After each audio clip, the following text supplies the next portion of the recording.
하나님 말씀은 신약성경 로마서 8장 34절 한 절만 보도록 하겠습니다. 신약성경 로마서 8장 34절 한 절입니다. 하나님 말씀 받으실 때 자리에서 일어나 주시기 바랍니다. 하나님 말씀이 이러합니다. 누가 정죄하리요? 죽으실 뿐 아니라 다시 살아나신 이는 그리스도 예수시니 그는 하나님 우편에 계신 자요 우리를 위하여 간구하시는 자시니라. 아멘.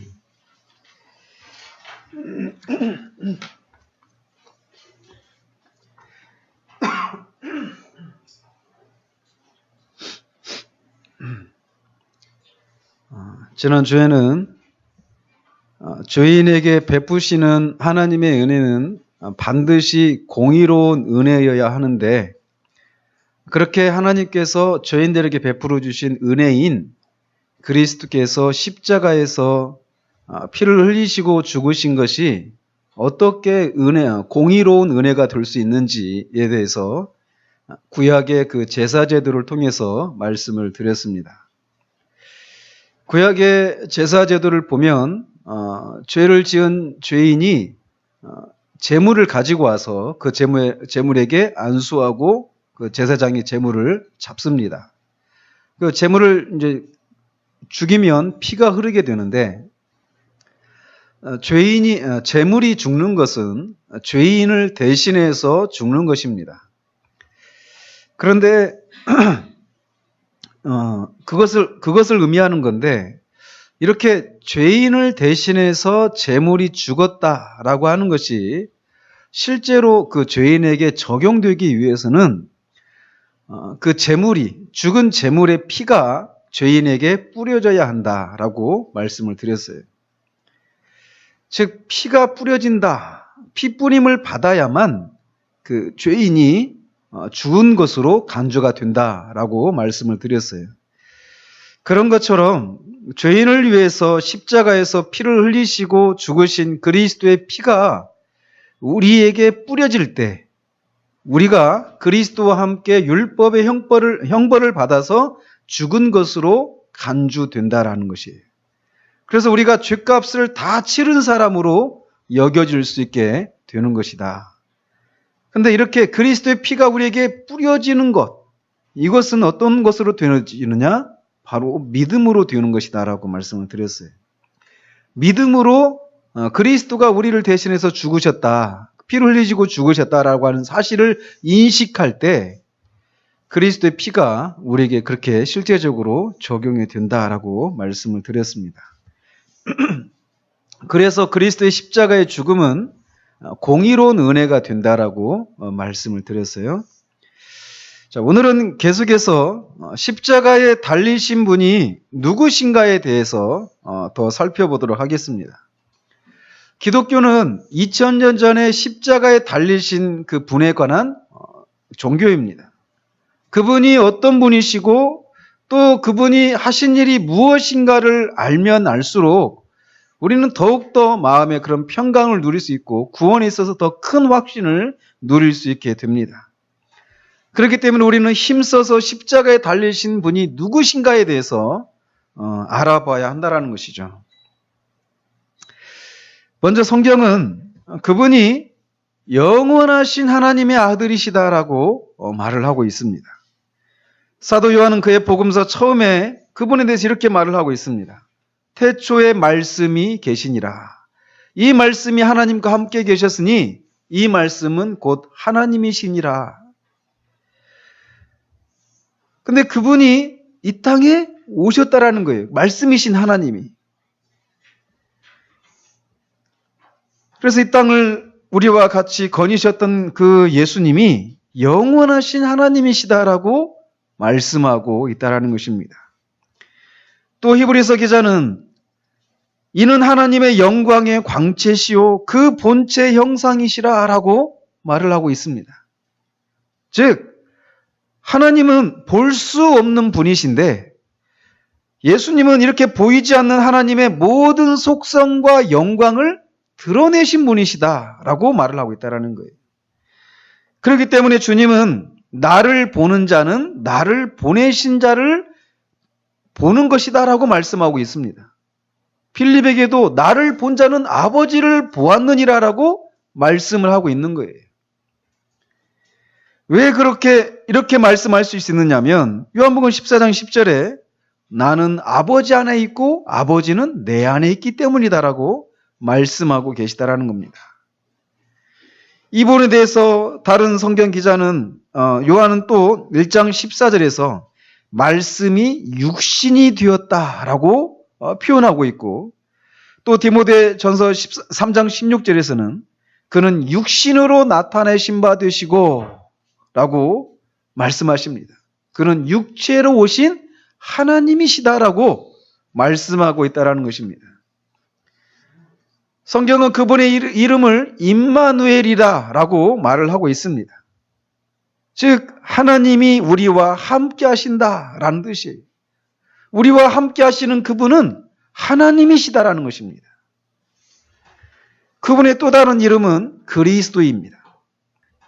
기름 부음 받은 자라는 것이에요. 요한은 그분은 성령으로 한량없이 충만하게 되신 분이시다라고 묘사를 하고 있습니다.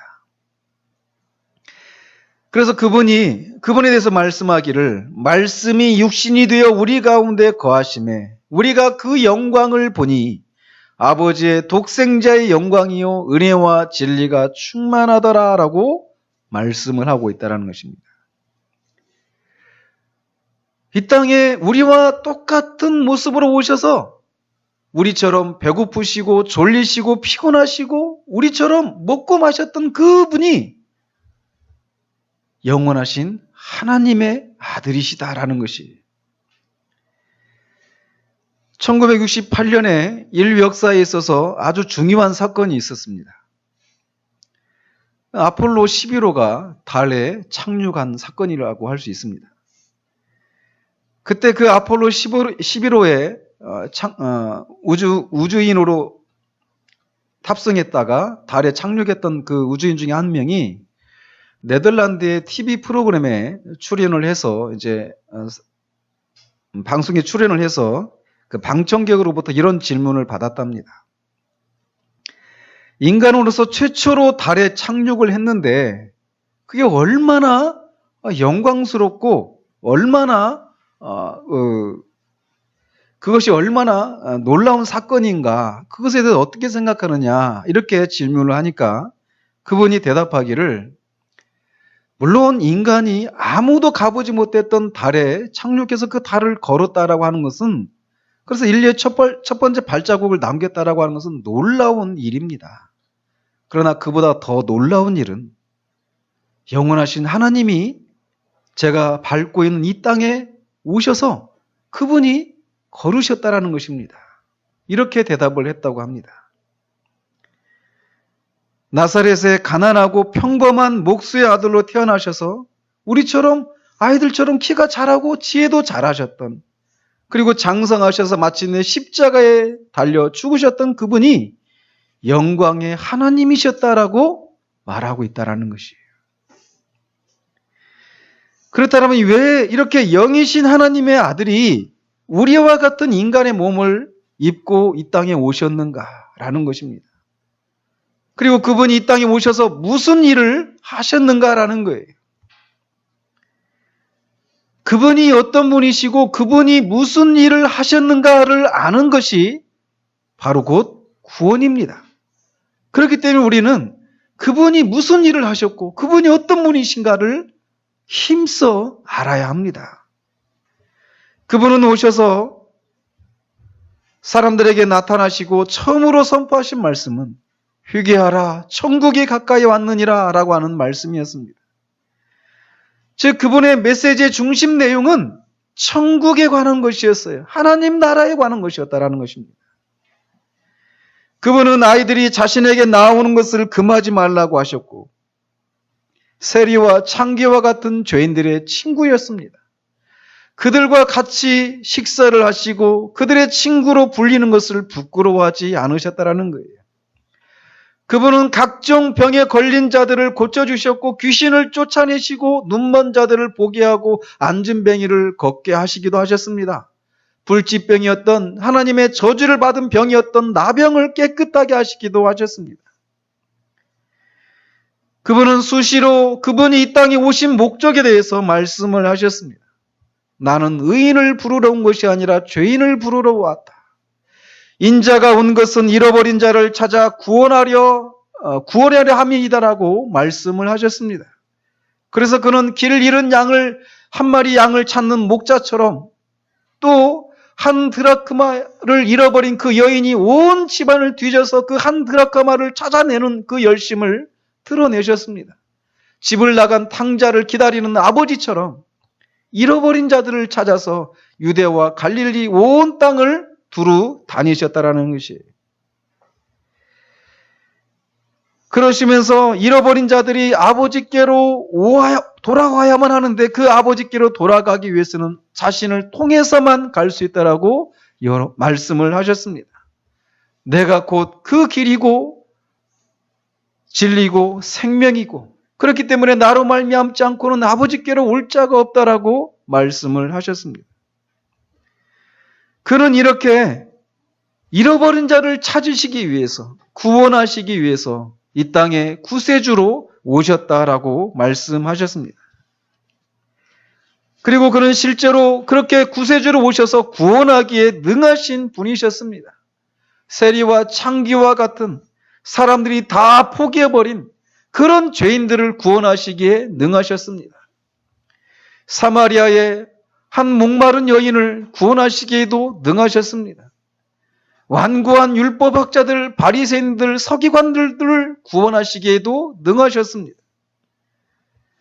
그리고 구원하시되 온전하게 구원하시는 그런 세상의 구주로 오신 분이십니다. 따라서 우리가 성경에 기록된 대로 예수님에 관한 모든 기록들을 진지하게 들여다본다면 이 세상에 어떤 형편 가운데 있는 죄인이라도 그를 힘입어서 하나님께로 나갈 용기를 얻게 될 것입니다. 우리가 그분을 성경에 기록된 대로 믿게 된다면 우리를 향한 하나님의 생각이 진노가 아니라 평강이요 은혜라고 하는 사실들을 깨닫게 될 것이라는 거예요.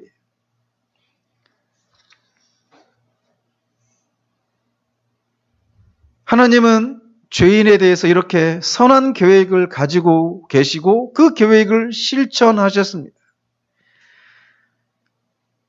우리 주님은 그분이 오신 것이 곧 하나님의 나라가 임한 것이다라고 말씀을 하십니다. 그분이 오신 것은 사탄의 지배 아래 있는 사람들을 구원해내시기 위하심이고 사탄의 일을 멸하시기 위해서 이 땅에 오셨다라고 말씀을 하십니다. 이렇게 그분의 인격에 대해서 생각을 하게 되면 또 그분이 어떻게 사셨는가를 우리가 진지하게 살펴본다라면 그리고 그분이 베푸신 그 가르침들을 우리가 진지하게 생각해 본다라면 우리는 기쁨을 누리게 될 것입니다. 그분이 오셔서 그렇게 사셨고 그런 가르침들을 베푸셨다라고 하는 것은 우리에게 말할 수 없는 기쁨의 소식이 됩니다. 그러나 그것 자체가 우리 같은 죄인의 양심이 평안을 누릴 수 있는 기초로는 충분하지 못합니다. 그분이 오신 것이, 그분이 하신 일이, 그분이 가르치신 그 가르침들이 죄인의 양심이 평안을 얻기에는 충분하지 않다라는 거예요. 물론 이것을 아는 것은 우리에게 기쁨이 되는 것은 사실입니다. 그러나 그것은 시작에 불과하다라는 것이. 하나님의 형상으로 빚어진 인간은 하나님 안에서만 참된 만족을 누릴 수 있습니다. 그렇기 때문에 어거스틴이라고 하는 사람은 그의 참여력에서 이렇게 고백을 합니다. 하나님이요, 당신은 당신을 위해서 우리를 창조하셨나이다. 우리가 당신의 품에 안기기 전까지는 우리에게는 결코 쉼이 있을 수 없나이다. 아버지여, 내가 당신의 품으로 날아가나이다. 그러므로 죄로 말미암아 하나님께 나아갈 수 없는 죄인을 위해서 잃어버린 자를 찾아 이 땅에 오신 분이 이런 하나님께로 죄인이 나아갈 수 있는 길을 실제로 만드시지 않는다라면 우리에겐 그분이 이 땅에 오셨다라고 하는 그 사실이 기쁨이 될 수가 없어요. 그분이 오셔서 이 땅에서 많은 병자를 고치시고 많은 가르침들을 베푸셨다라고 하는 그 사실로는 우리가 참된 평안과 만족을 누릴 수 없다라는 것입니다.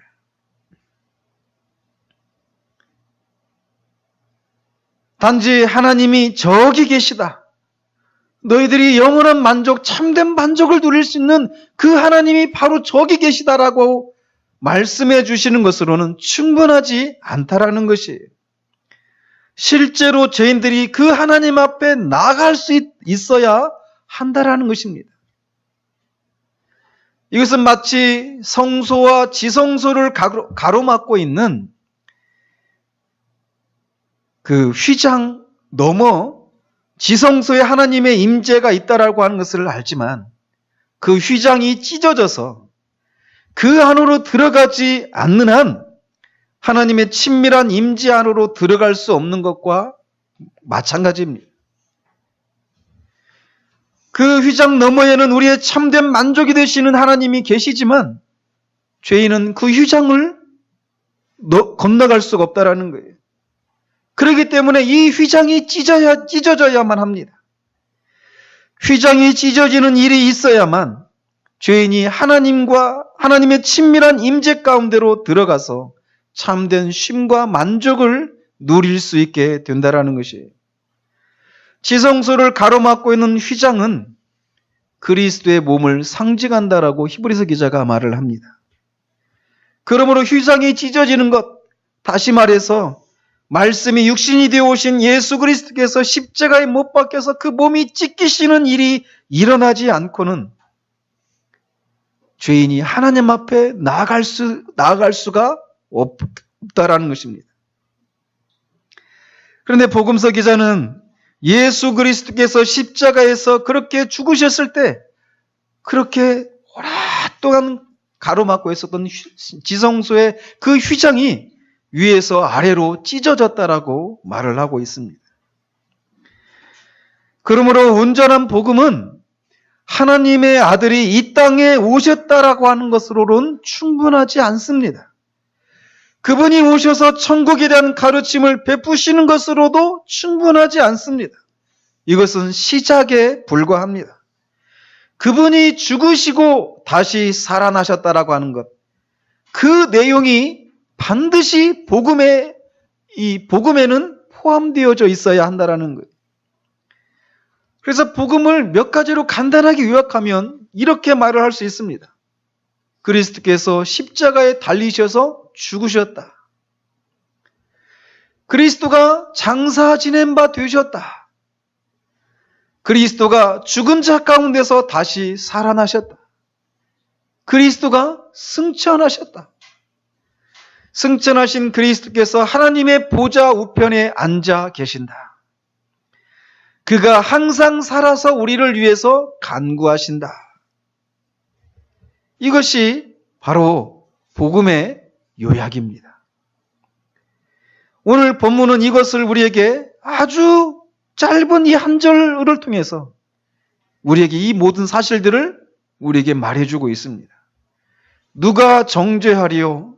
죽으실 뿐만 아니라 즉 그리스도께서 죽으셨다라는 것입니다.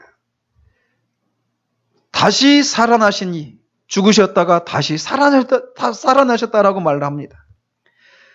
이는 예수 그리스도시니 그리스도 예수시니 그는 하나님 우편에 계신 자요. 하나님 우편에 앉아 계시다라는 것입니다. 그리고 우리를 위하여 간구하시는 자시니라. 이게 복음인 거예요. 이 짧은 내용들 안에는 정말 너무나 짧잖아요. 그리스도가 죽으시고 다시 사시고 하나님 승천하셔서 하나님 보좌 우편에 앉아 계셔서 우리를 위해서 항상 간구하고 계신다. 이게 복음이란 말입니다. 그런데 이 짧은 이 내용들 안에 엄청난 보화들이 숨겨져 있다라는 것입니다. 이것은 아무리 퍼내도 마르지 않는 샘물과 같습니다. 여기에는 목마른 영혼이 영원히 목마르지 않는 생수가 담겨 있습니다. 여기에는 굶주린 영혼을 배부르게 하는 생명의 떡이 담겨 있습니다. 아무리 많은 사람들이 먹어도 줄어들지 않는 신비한 떡이 여기에 담겨 있다라는 것이에요. 얼마나 간단합니까? 그가 십자가에서 죽고 무덤에 갇히셨다가 다시 살아나셔서 하늘에 오르시고 하나님의 보좌 우편에 앉아 계시면서 우리를 위해서 항상 간구하신다. 이게 복음입니다. 구원은 바로 이것들을 아는 것이, 이 각각이 무엇을 의미하는가를 아는 것이 바로 구원인 것입니다. 왜냐하면 이 내용들 안에는 하나님이 어떤 분이시고 예수 그리스도가 어떤 분이신지를 포함하고 있기 때문에 그렇습니다. 우리 주님은 영생은 곧 유일하신 참 하나님과 그가 보내신 자 예수 그리스도를 아는 것이다 라고 말을 합니다. 그런데 이 복음의 요약 안에는 하나님과 그리스도가 어떤 분이신가를 계시해주고 있다라는 거예요. 그렇기 때문에 이 복음의 내용을 아는 것이 곧 구원이요 영생이라는 것입니다. 그렇기 때문에 사도들이 전한 복음은 항상 이 복음의 요약과 관련된 것이었던 것을 우리가 보게 됩니다. 사도들이 복음을 전하러 핍박을 받으면서 이곳저곳 돌아다녔는데 그들이 전한 복음의 내용의 핵심은 바로 이런 것들이었다라는 거예요. 사도들 중 첫 번째 설교는 오순절 날에 했던 사도 베드로의 설교였습니다. 그가 전했던 설교의 핵심적인 내용이 사도행전 2장에 기록되어 있습니다. 우리가 주의해야 될 것은 이 성경에 보면 사도들이나 스데반 집사가 전했던 그 설교들이 있잖아요. 그 설교가 A4 용지로 뽑으면 2장, 1장도 채 안 됩니다. 어떤 설교들은. 길어봐야 스데반 집사의 설교가 가장 긴데 그렇게 해봐야 그 설교도 아주 우리가 그냥 읽으면 10분도 안 걸려요. 근데 주일마다 설교는 막 40분, 50분 막 이렇게 하잖아요. 뭐 이렇게 사도보다 긴가? 기억하십시오. 성경에 기록해 있는 것은 그들이 전했던 설교를 모두 기록해 놓은 것이 아니에요. 핵심적인 내용만 기록해 놓은 것입니다. 그러니까 사도 바울이 말씀을 전하는데 너무 길어가지고 졸다가 떨어져 죽는 일도 있잖아요. 근데 그 사도들이 전했던 설교, 첫 번째 설교가 사도행전 2장에 기록되어 있는데 그게 베드로의 설교란 말입니다. 그 베드로의 설교의 그 핵심적인 내용이 뭐냐면 바로 그 베드로의 설교를 듣고 있는 사람들이 십자가에 못 박은 나사렛 예수가 다시 살아나셨다라는 거예요. 그리고 하나님이 그를 오른손으로 높이시고 하나님 우편에 앉히시고 주와 그리스도가 되게 하셨다라는 것입니다. 사도 베드로가 전한 설교가 그리스도가 죽으셨다가 다시 살아나셨다. 그래서 하나님 보좌 우편에 앉아 계시다라고 하는 아까 말씀드린 이 복음의 요약을 말하고 있다라는 것입니다. 사도 바울이 전한 설교도 감사하게도 사도행전에 기록되어져 있습니다. 그의 첫 번째 설교가 13장에 있습니다. 16절에서 41절까지 제법 길게 기록으로 남겨 있습니다. 그런데 그의 설교의 주 내용도 베드로의 설교와 마찬가지로 예수 그리스도께서 십자가에서 죽으셨다가 무덤에 갇히셨지만 썩지 않으시고 부활하셨다라고 하는 내용입니다. 그러면서 그의 설교를 마치면서 이렇게 적용을 합니다. 그러므로 형제들아 너희가 알 것은 이 사람을 힘입어 죄사함을 너희에게 전하는 이것이며 또 모세의 율법으로 너희가 의롭다 하심을 얻지 못하던 모든 일에도 이 사람을 힘입어 믿는 자마다 의롭다 하심을 얻는 이것이라 라고 말을 합니다. 즉 예수 그리스도의 죽으심과 부활을 통해서 죄 사함과 의롭다함을 받게 된다라는 것이에요. 여기서도 우리는 복음의 요약을 아는 것이 곧 구원임을 알 수 있습니다. 또한 고린도 교회에 보낸 첫 번째 편지에서도 그가 전한 복음이 그리스도께서 죽으시고 다시 살아나신 것에 관한 것임을 말하고 있습니다. 고린도전서 15장 1절에서 4절에 보면 이렇게 되어 있습니다. 형제들아, 내가 너희에게 전한 복음을 너희에게 알게 하노니 이는 너희가 받은 것이요 또 그 가운데 선 것이라. 너희가 만일 내가 전한 그 말을 굳게 지키고 헛되이 믿지 아니하였으면 그로 말미암아 구원을 받으리라. 즉 복음을 그들이 헛되이 받지 않으면, 즉 그 복음을 믿으면 그로 말미암아 구원을 받으리라라고 말하고 있어요.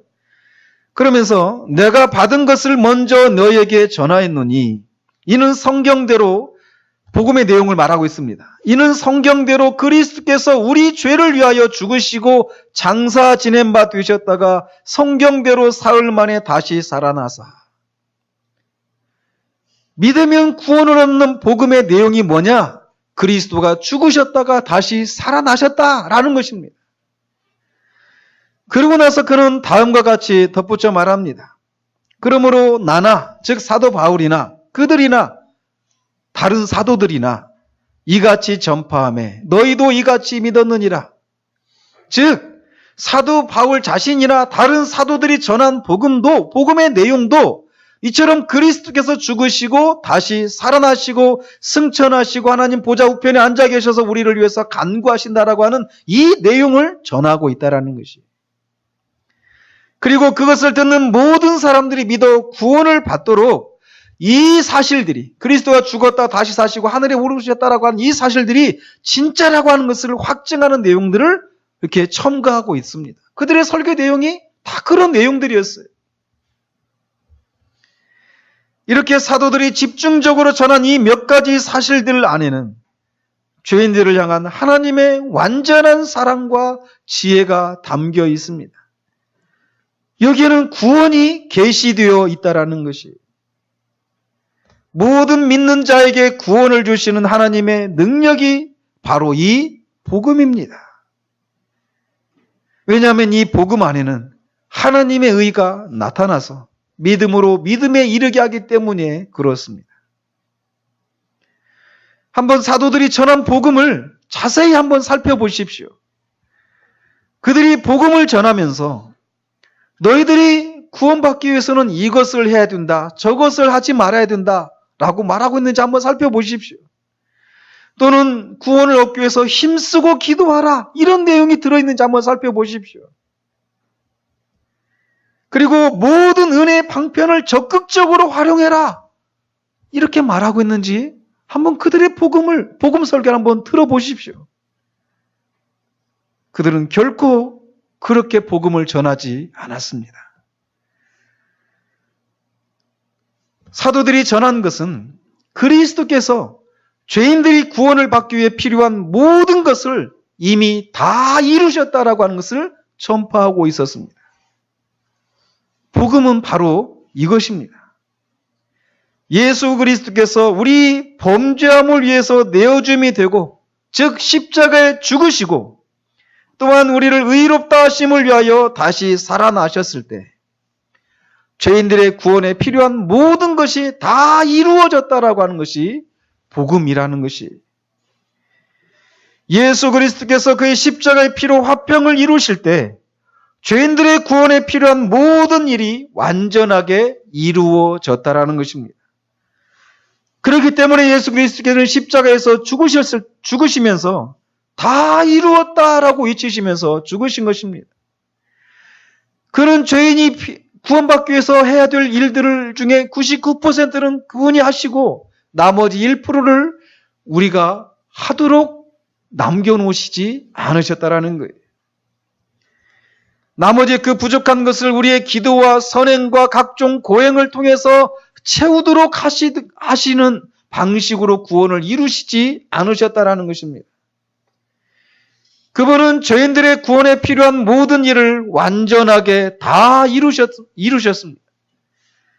그렇기 때문에 우리가 해야 할 일은 하나도 남아있지 않습니다. 우리에게는 모든 일이 예수 그리스도에 의해서 다 이루어졌다는 사실을 아는 기쁨 가운데 들어가는 일만 남아있을 뿐입니다.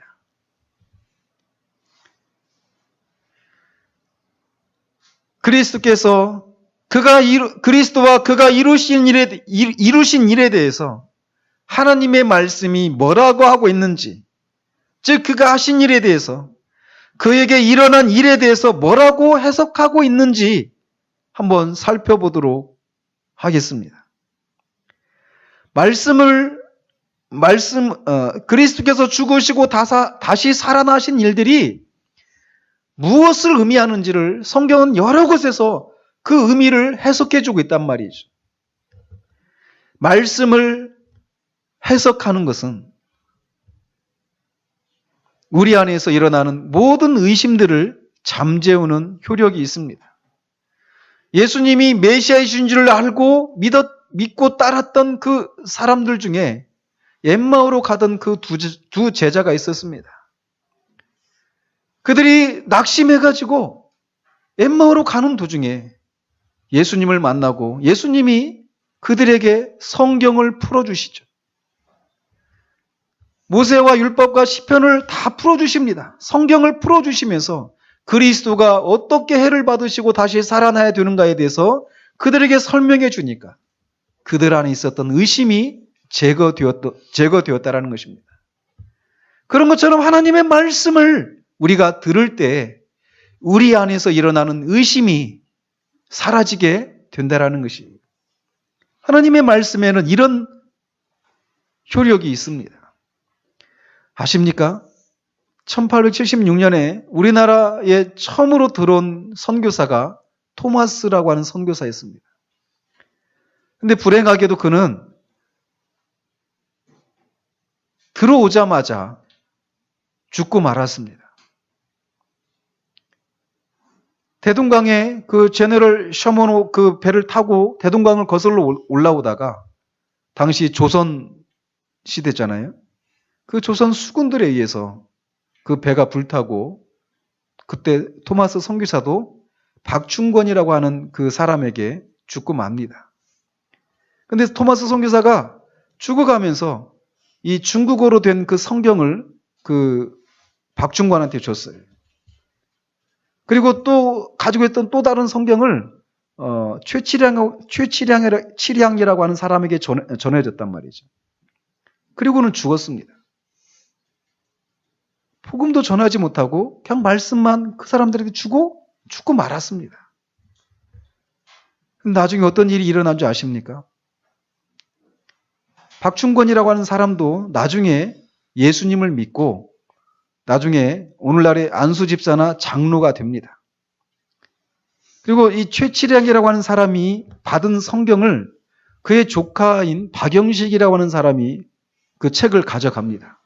당시에는 종이가 귀했던 시대니까 그 중국어로 된 그 성경을 그 박영식이라고 하는 사람이 가져가서 그거를 성경을 찢어서 도배를 했답니다.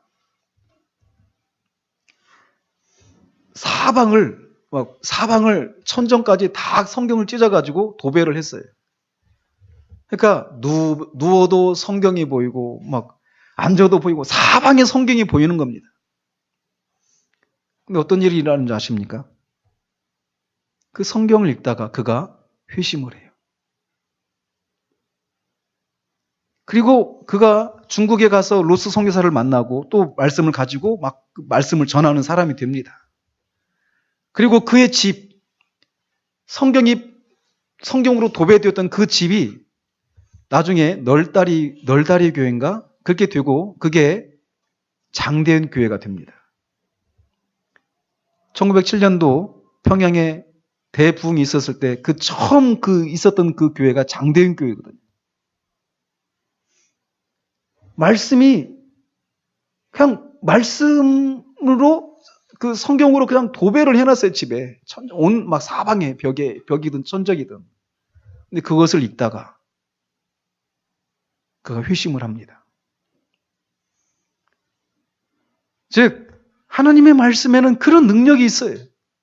그래서 지금 그리스도께서 성경에서 예수 그리스도에 대해서 그리고 그분의 죽으심과 다시 살아나심에 대해서 뭐라고 해석하고 있는지 우리가 귀를 기울여 볼 필요가 있다라는 거예요. 전 나중에 지금 다 뽑아놨거든요. 여러분들이 그리스도께서 이미 이루신 일에 대해서 성경이 뭐라고 말하고 있는지에 대해서 제가 성경 구절을 다 뽑아놨거든요. 그 호라티우스 보나르 책에 있는 것들을 제가 이제 다 이렇게 정리를 해놨는데 여러분들에게 나눠드리고 싶어요. 그래서 여러분들도 그 박영식이라고 하는 분처럼 다 붙여놓으십시오. 집안 여기저기. 밥 먹을 때 볼 수 있도록. 그래서 한번 보시면 로마서 4장 25절에 예수는 우리가 범죄한 것 때문에 내줌이 되고 또한 우리를 의롭다 하시기 위하여 살아나셨느니라. 이렇게 말을 합니다. 자, 이 한 절 한 절을 다 설명할 수는 없어요. 예수님이 죽은 것은 우리가 범죄한 것 때문에 죽은 것이다라고 말하고 있습니다. 그리고 그가 다시 부활하셨는데 그것은 우리를 의롭다 하기 위해서 다시 살아나신 것이다라고 말하고 있다라는 거예요. 근데 언제 그런 일이 있었느냐? 우리가 아직 연약할 때 기약대로 그리스도께서 경건하지 않은 자를 위하여 죽으셨다라고 말하고 있습니다.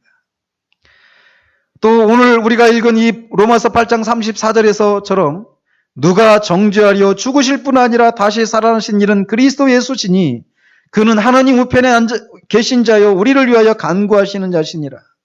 즉 그를 믿는 자들은 정죄를 받지 않는다라는 것입니다. 갈라디아서 1장 4절에 그리스도께서 하나님 곧 우리 아버지의 뜻을 따라 이 악한 세대에서 우리를 건지시려고 우리 죄를 대속하시기 위하여 자기 몸을 주셨으니 우리 죄를 대속하기 위해서 예수님이 죽으셨다라고 말하고 있다는 거예요. 그분의 죽으심은 우리 죄를 대신 속하기 위한 죽음이었다라고 말한다는 것이죠. 갈라디아서 3장 13절에 그리스도께서 우리를 위하여 저주를 받은 바 되사 율법의 저주에서 우리를 속량하셨으니 기록된 바 나무에 달린 자마다 저주 아래에 있는 자라 하였습니다. 우리가 율법의 저주를 받은 상태인데 주님이 우리를 대신해서 십자가에서 율법의 저주를 받아 죽으셨다라는 것이. 에베소서 1장 7절에 우리는 그리스도 안에서 그의 은혜의 풍성함을 따라 그의 피로 말미암아 속량 곧 죄사함을 받았느니라. 그리스도 예수 안에 있는 자들은 죄사함을 받는다라는 것입니다. 데살로니가전서 5장 9절 10절에 하나님이 우리를 세우심은 노하심에 이르게 하심이 아니요 오직 우리 주 예수 그리스도로 말미암아 구원을 받게 하심이라. 예수께서 우리를 위하여 죽으사 우리로 하여금 깨어있든지 자든지 자기와 함께 살게 하려 하셨느니라. 히브리서 9장 28절에 이와 같이 그리스도도 많은 사람의 죄를 담당하시려고 단번에 들이신 바 되셨고 구원에 이르게 하기 위하여 죄와 상관없이 자기를 바라는 자들에게 두 번째 나타나시리라. 또 히브리서 10장 10절에 이 뜻을 따라 예수 그리스도의 몸을 단번에 들이심으로 말미암아 우리가 거룩함을 얻었노라 라고 말합니다. 같은 성경 13장 12절에 그러므로 예수도 자기 피로서 백성을 거룩하게 하려고 성문 밖에서 고난을 받으셨느니라. 베드로전서 2장 21절에 이를 위하여 너희가 부르심을 받았으니 그리스도도 너희를 위하여 고난을 받으사 너희에게 본을 끼쳐 그 자취를 따라오게 하려 하셨느니라. 베드로전서 2장 24절에 친히 나무에 달려 그 몸으로 우리 죄를 담당하셨으니 이는 우리로 죄에 대하여 죽고 의에 대하여 살게 하려 하심이라. 그가 채찍에 맞음으로 너희는 나음을 얻었나니. 또 같은 성경 3장 18절에 그리스도께서도 단번에 죄를 위하여 죽으사 의인으로서 불의한 자를 대신하셨으니 이는 우리를 하나님 앞에서 인도하려 하심이라. 육체로는 죽임을 당하시고 영으로는 살리심을 받으셨으니. 요한일서 2장 2절에 그는 우리 죄를 위한 화목제물이니 우리만 위할 뿐 아니요 온 세상의 죄를 위하심이라. 계시록에 세 구절이 있는데 제가 한 구절만 말씀드립니다. 그들이 새 노래를 불러 이르되 두루마리를 가지시고 그 인봉을 떼기에 합당하시도다. 일찍이 죽임을 당하사 각 족속과 방언과 백성과 나라 가운데서 사람들을 피로 사서 하나님께 드리시고, 그분의 죽으심은 우리의 죄를 위한 죽으심이다라고 말하고 있습니다. 율법의 저주를 받은 우리를 대신해서 하나님의 저주를 받아서 죽으신 것이다라는 것이. 그리고 그분이 살아나신 것은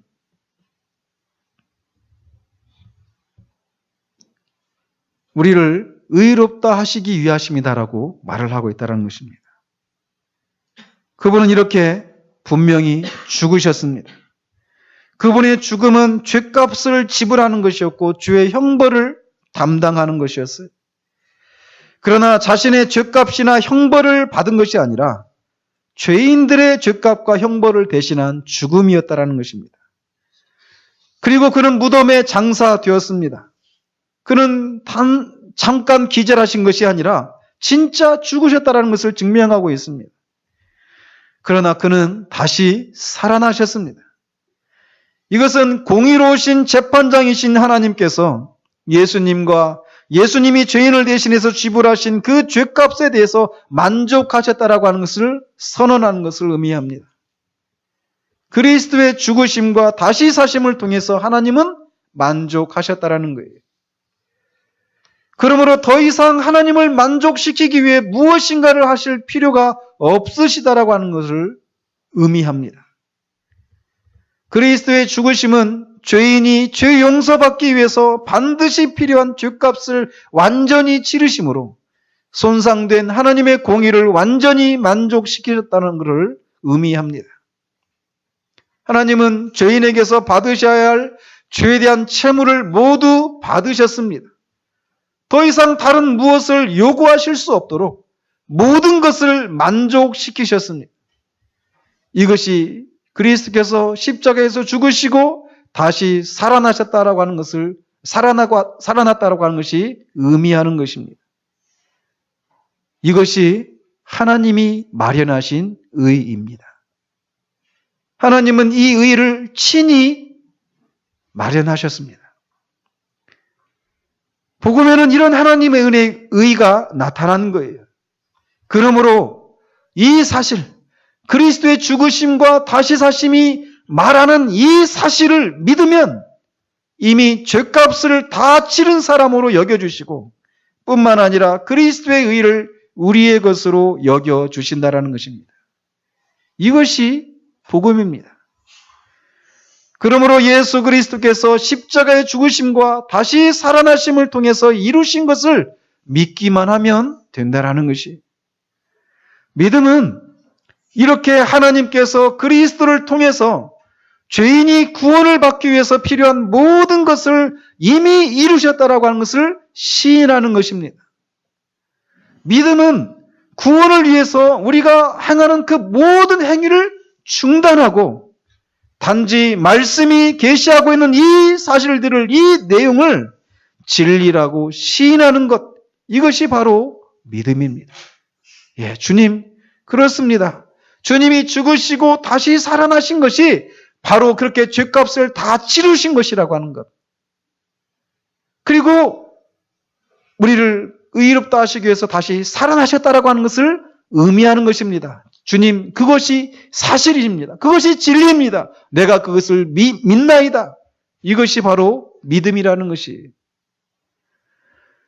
그러므로 우리 중에 아직 자신이 정말 죄인이라는 사실들을 깨닫고 내가 구원이 필요하다라고 하는 것을 알고 있지만 이런 내가 어떻게 구원을 받을 수 있는가라고 하는 그런 질문을 가지고 계시다라면 예수님이 십자가에 죽으시고 다시 살아나신 것이 바로 이런 것을 의미한다라고 하는 이 하나님의 이 진리의 말씀을 믿으십시오. 그것이 사실이라고 하는 것을 시인하십시오. 이것이 여러분이 하셔야 할 모든 일의 전부입니다. 믿기만 하면 여러분에게 예수님이 십자가에서 실제로 이루신 그 일들이 여러분들에게 그 즉각적으로 여러분들에게 적용되게 됩니다. 많은 시간을 들일 필요가 없습니다. 이 사실을 믿기만 하면 즉각적으로 그 자리에서 죄사함을 경험하게 될 것이고 하나님이 주시는 생명을 누리시게 될 것입니다. 하나님이 더 이상 여러분을 향해서 진나고 계시는 두려운 분이 아니시라 아버지로 여러분에게 다가오신다는 것을 여러분들이 느끼시게 될 것이에요.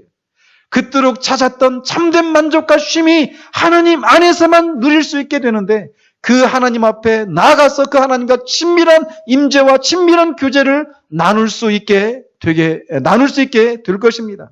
즉각적으로 말입니다. 이 일들이 여러분들에게 있어지기를 바랍니다. 이미 이 일이 일어났다고 하는 것을 믿고 있는 여러분들에게 다시금 말씀드립니다. 이 주님의 죽으심과 다시 사심을 통해서 이루어진 이 일은 더 이상 반복될 필요가 없습니다.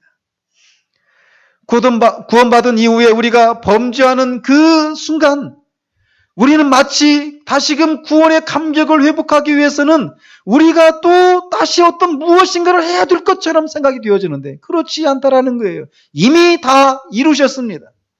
그리고 이미 이루어진 그 일을 통해서 하나님과 우리 사이에 맺어진 그 관계는 그 무엇으로도 변하지 않는다라는 거예요. 이 주님의 죽으심과 다시 사심을 통해 이루신 이 구원은 완전합니다. 충분합니다. 더 이상 반복될 필요가 없습니다. 잃어버릴 염려가 없습니다. 이 구원의 은혜를 늘 상기하면서 이 은혜를 베푸신 하나님의 사랑을 우리가 기억하면서 이 은혜를 덧입은 사람답게 살아가는 저와 여러분이 되시기를 우리 주님의 이름으로 축원드립니다.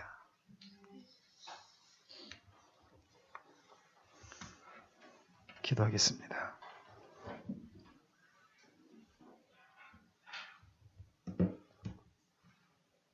하나님 아버지, 감사합니다. 우리가 연약할 때 불경건하고 죄인이었고 하나님을 대적할 때 잃어버린 우리를 찾으시기 위해서 당신의 아들을 이 땅에 보내신 하나님의 은혜를 감사드립니다. 또 이 땅에 오셔서 인간의 몸을 입고 이 땅에 오셔서 우리처럼 가난을 겪으시고 사람들에게 싫어버린 바 되시고 미움을 받아 십자가에 죽기까지 자신을 내어주신 우리 주 예수 그리스도의 은혜를 찬양드립니다. 그리스도께서 십자가에 죽으신 것은 자기의 죄를 인한 것이 아니라 우리의 죄값을 대신해서 죽으신 것이라고 하는 것을 오늘 또 우리가 말씀을 통해 살펴보았나이다. 그가 죽으신 것은 율법의 저주를 우리를 대신해서 받으신 죽음이었다라고 하는 것을 우리가 살펴보았습니다. 우리를 향한 하나님의 진노를 대신해서 주님이 십자가에서 다 받으시고 죽으셨다는 사실들을 우리가 다시금 살펴보았나이다. 그러므로 누구든지 자신이 죄인임을 깨닫고 구원을 받아야 된다는 사실들을 알고 있는 사람들이 해야 될 일은 그저 예수님이 그렇게 십자가에서 죽으시고 다시 살아나신 일이 그렇게 죄인이 구원을 받기 위해서 필요한 모든 일을 다 이루신 것이라고 하는 사실들을 시인하면 된다라고 하는 사실들을 기억하고 그렇게 예수 그리스도를 자신의 구세주로 인정하는 일들이 일어날 수 있도록 주님 역사해 주시기를 원합니다. 그래서 죄사함을 누리게 하시고 가로막혔던 휘장, 찢어진 그 휘장 사이로 나아가 하나님과 막힘이 없는 사랑의 교제를 나눔으로 참된 쉼과 참된 만족을 누리는 일들이 시작되게 하시고 이미 그런 은혜를 덧입은 사람들에게도 하나님 참으로 하나님께 정말 나아가서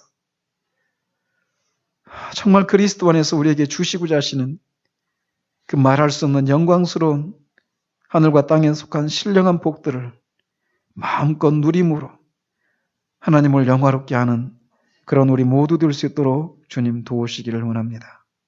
예수 그리스도 이름으로 기도합니다. 아멘.